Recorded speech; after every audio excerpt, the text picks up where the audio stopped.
steeped in tradition. And last night as president, I shared with the Prime Minister a uniquely American tradition of bracketology. March Madness. He's learned to appreciate one of our great national pastimes. His team has told me he has decided to install a hoop at 10 Downing Street. Today we carry on another tradition, an official visit for one of our closest friends and our dearest allies. Prime Minister Cameron, Mrs. Cameron, members of the British delegation, on behalf of the American people, it is my great honor to welcome you to the United States.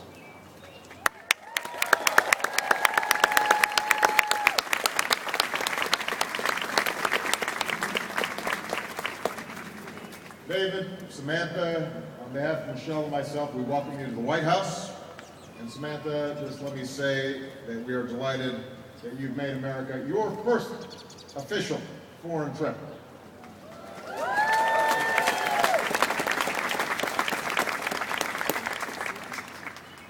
It's now been 200 years since the British came here to the White House under somewhat different circumstances. They made quite an impression. They really lit up the place.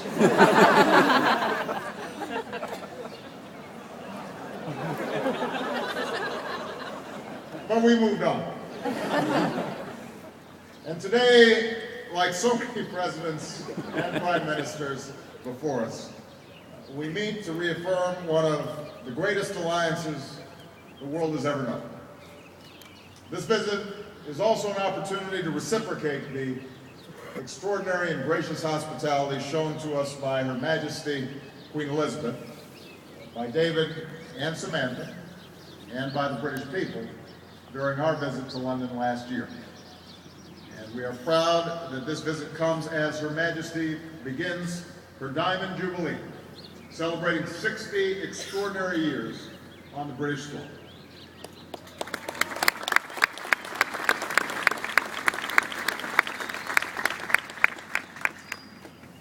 It is remarkable to consider.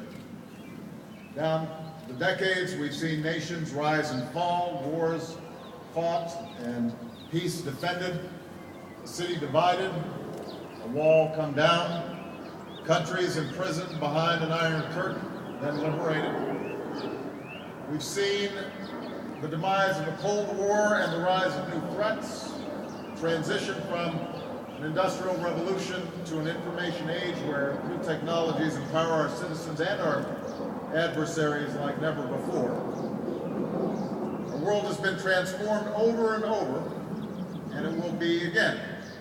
Yet, through the grand sweep of history, through all its twists and turns, there is one constant: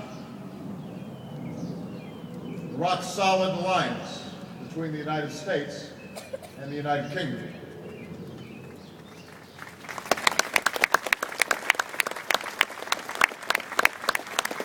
The reason is simple.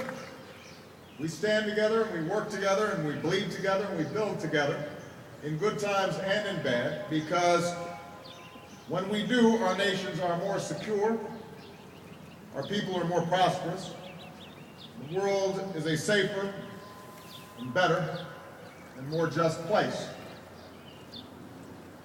Our alliance is essential. It is indispensable to the security and prosperity that we seek not only for our own citizens, but for people around the world. And that is why, as president, I've made strengthening this alliance and our alliances around the world one of my highest foreign policy priorities. And because we have, I can stand here today and say with pride and with confidence, and I believe with David's agreement, that the relationship between the United States and the United Kingdom is the strongest that it has ever been.